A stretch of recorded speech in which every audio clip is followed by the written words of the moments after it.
జరిగింది అధ్యక్ష. ధన్యవాదాలు. శ్రీమతి పరిటాల సునీత్ గారు. ధన్యవాదాలు అధ్యక్ష.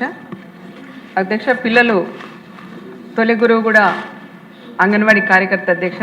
తొలి పాఠశాల కూడా అంగన్వాడీ కేంద్రమే అధ్యక్ష.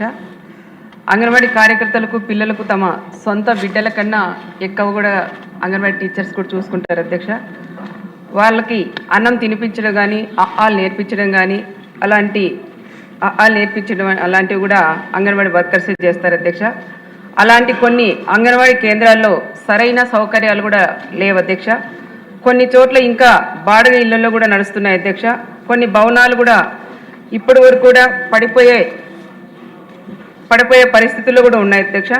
గత ప్రభుత్వంలో నాడు నేడు అని చెప్పి కొన్ని అంగన్వాడీ కేంద్రాల్లో కూడా పనులు మధ్యలో వదిలేసాయి అధ్యక్ష. అంటే 2014-19 మన ప్రభుత్వం ఉన్నప్పుడు కూడా చాలా వరకు అంగన్వాడీ కేంద్రాలు కూడా ఏర్పాటు కూడా చేశాం అధ్యక్ష. అవి కూడా శాంక్షన్ అయిన తర్వాత వాళ్ళ ప్రభుత్వం సైకో ప్రభుత్వం వచ్చిన తర్వాత ఎక్కడేసినో అక్కడే కూడా ఉండే పరిస్థితులు కూడా ఏర్పడినాయి అధ్యక్ష. కూటమి ప్రభుత్వం వచ్చిన తర్వాత స్వచ్ఛ భారత్ కార్యక్రమంలో భాగంగా టాయిలెట్స్ నిర్మాణాలు, తాగునీటి సౌకర్యాలు కూడా జరుగుతున్నాయి అధ్యక్ష. అలా చాలా చోట్ల అంగన్వాడీ కేంద్రాలకు కూడా కాంపౌండ్ వాల్స్ కూడా ఆగిపోయినాయి అధ్యక్ష.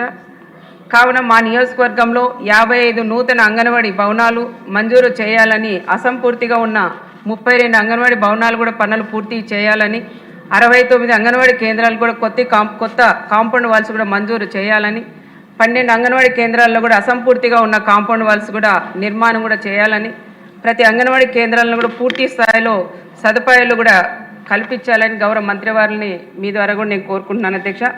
అలాగే అంగన్వాడీ టీచర్స్ కానీ వీళ్ళకి ప్రమోషన్లు కూడా ఇచ్చారు అధ్యక్ష మంత్రి గారు. దానికి కూడా మంత్రి గారికి కూడా మేము ధన్యవాదాలు కూడా నమస్కారం కూడా చేస్తున్నాం. అదేవిధంగా సెల్ ఫోన్లు కూడా ఇచ్చారు అధ్యక్ష. సెల్ ఫోన్లు ఇచ్చినప్పుడు కానీ అంగన్వాడీ వర్కర్స్కి ప్రమోషన్లు వచ్చినప్పుడు కూడా మీటింగ్లు కూడా ఏర్పాటు చేశారు అధ్యక్ష. అప్పుడు మేము వెళ్ళినప్పుడు కొన్ని సమస్యలు కూడా మా దృష్టికి కూడా అంగన్వాడీ వర్కర్స్ కూడా మా దృష్టికి ఇచ్చారు అధ్యక్ష. మాకే వచ్చే శాలరీ కూడా తక్కువే ఉంది కాబట్టి మాకు కూడా ప్రభుత్వం నుండి వచ్చే పథకాలు మా పిల్లలకు కూడా గుర్తించాలని అంగన్వాడీ వర్కర్స్ కూడా కోరిన విషయం మీకు కూడా తెలియజేస్తున్నాం అధ్యక్ష.